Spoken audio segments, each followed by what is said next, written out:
Sai Satcharitra, Chapter 38, Preliminary.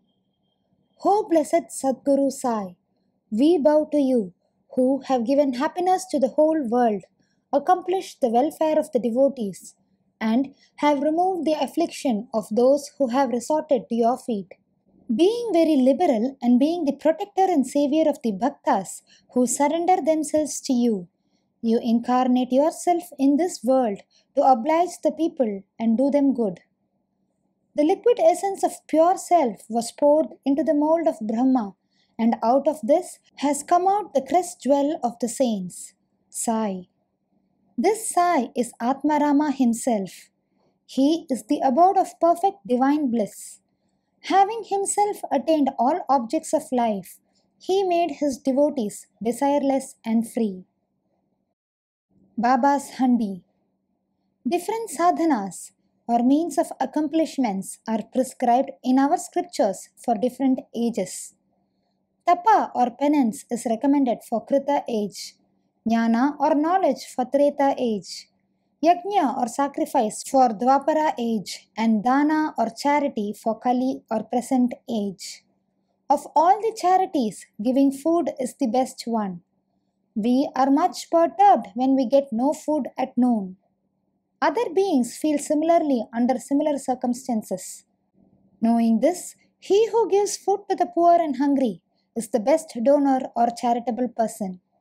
The Taittiriya Upanishad says that food is Brahma. From food all the creatures are born, and having been born by food they live, and having departed into food again they enter. When an Atithi or uninvited guest comes to our door at noon, it is our bounden duty to welcome him by giving him food.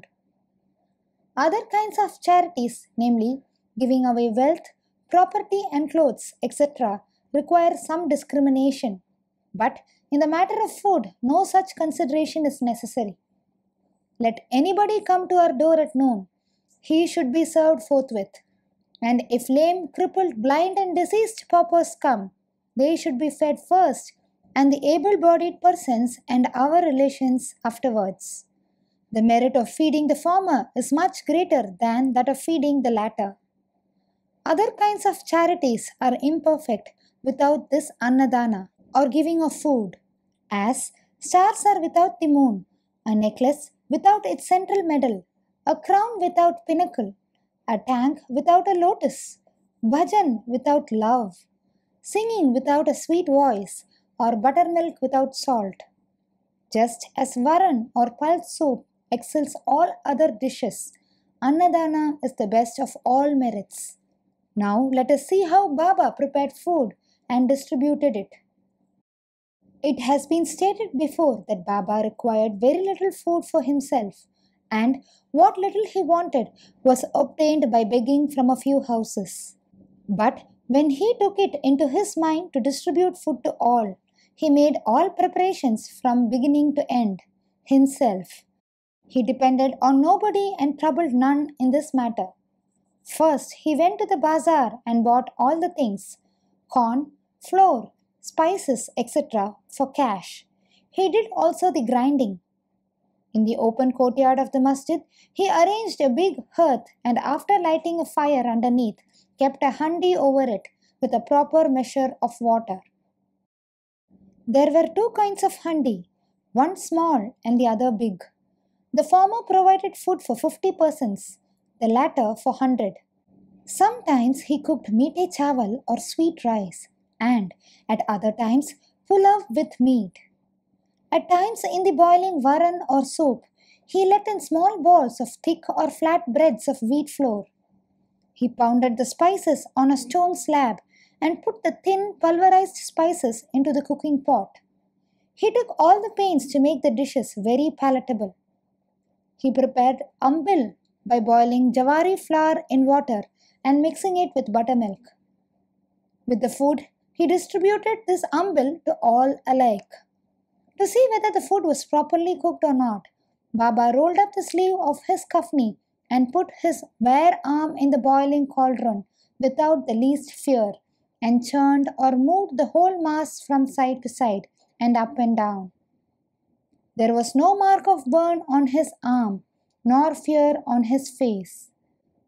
When cooking was over, Baba got the pots in the masjid and had them duly consecrated by the Maulvi.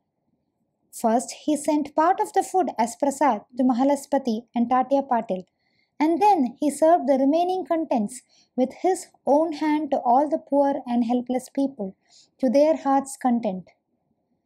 Really blessed and fortunate must be those people who got food prepared by Baba and served by him.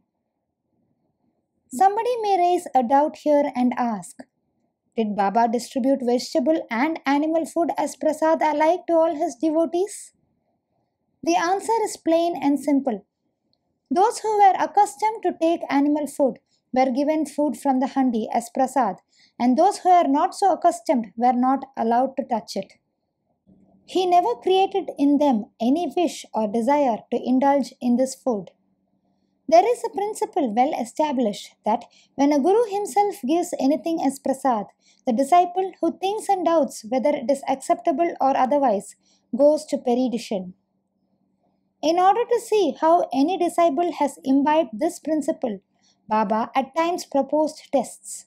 For instance, on an Ekadashi day, he gave some rupees to Dada Kelkar and asked him to go in person to Koralha and get mutton from there. This Dada Kelkar was an orthodox Brahmin and kept all orthodox manners in his life. He knew that offering wealth, grain, and clothes, etc., to a Sadguru was not enough, but that simple obedience to and prompt compliance with his order was the real dakshina that pleased him most. So Dada Kelkar dressed himself and started for the place. Then Baba called him back and said, "Don't go yourself, but send somebody."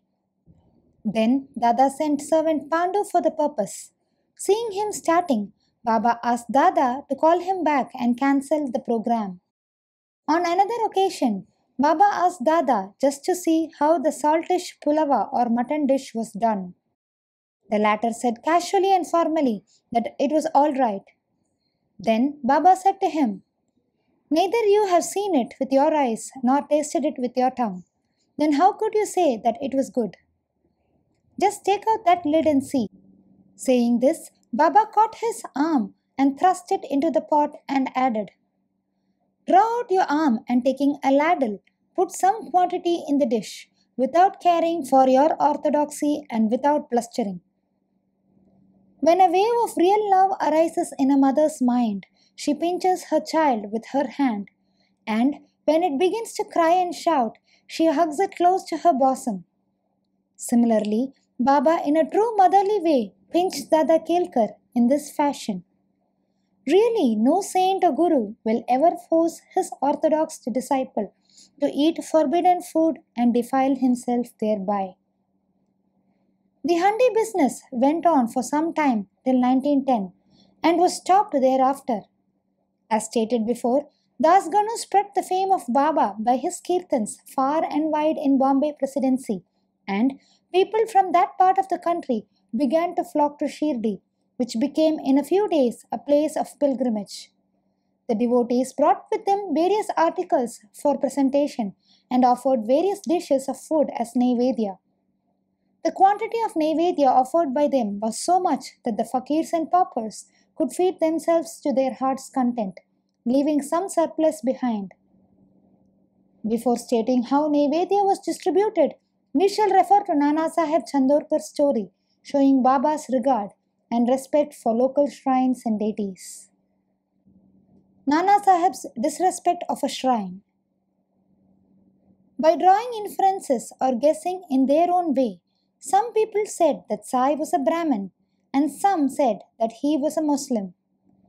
Really, he belonged to no caste. No one knew definitely when he was born and in what community and who were his parents. Then how could he be a Muslim or a Brahmin? If he were a Muslim, how could he keep Dhuni fire ever burning in the masjid? How could there be a Tulsi Vrindavan there? How could he allow the blowing of conches and ringing of bells and playing of the musical instruments? How could he allow all the different forms of Hindu worship there? Had he been a Muslim, Could he have pierced ears, and could he have spent money from his pocket for repairing Hindu temples? On the contrary, he never tolerated the slightest disrespect to Hindu shrines and deities. Once, Nana Sahib Chandorkar came to Shirdi with his sadhu, husband of his sister-in-law, Mr. Biniwale. When they went to the masjid and sat before Baba talking, the latter suddenly got angry with Nana Sahib and said, "You are so long in my company, and how do you behave like this?" Nana Sahib then at first did not understand anything and humbly requested Baba to explain. Baba asked him when he came to Kopargaon and how he came to Shirdi from thence. Nana Sahib then at once realized his mistake. He usually worshipped the shrine of Datta on the banks of the Godavari at Kopargaon on his way to Shirdi. But this time he dissuaded his relation, who was a Datta Bhakta, from going to that shrine to avoid delay and drove straight. He confessed all this to Baba and told him that while bathing in the Godavari, a big thorn went into his foot and gave him much trouble. Baba said that that was the slight punishment he met and warned him to be more careful in future. Kala, hodgepodge.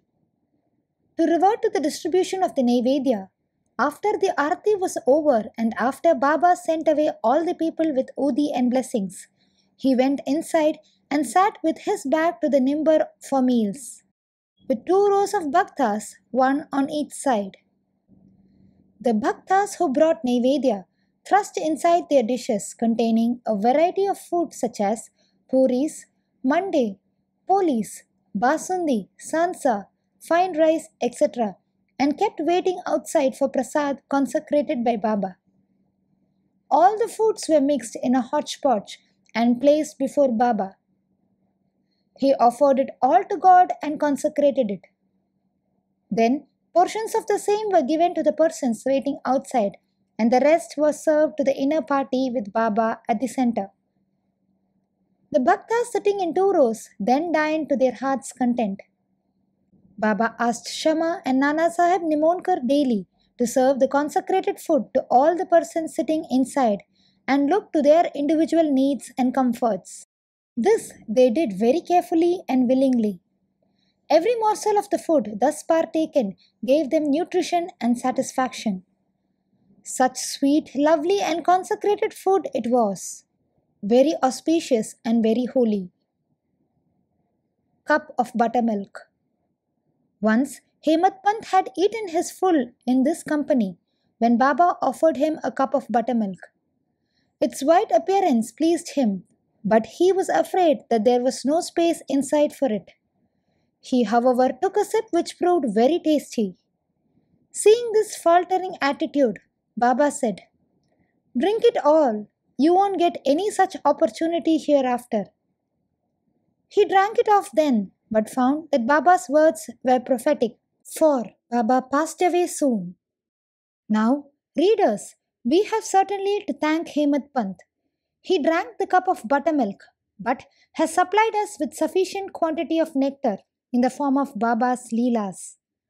Let us drink cups and cups of this nectar and be satisfied and happy.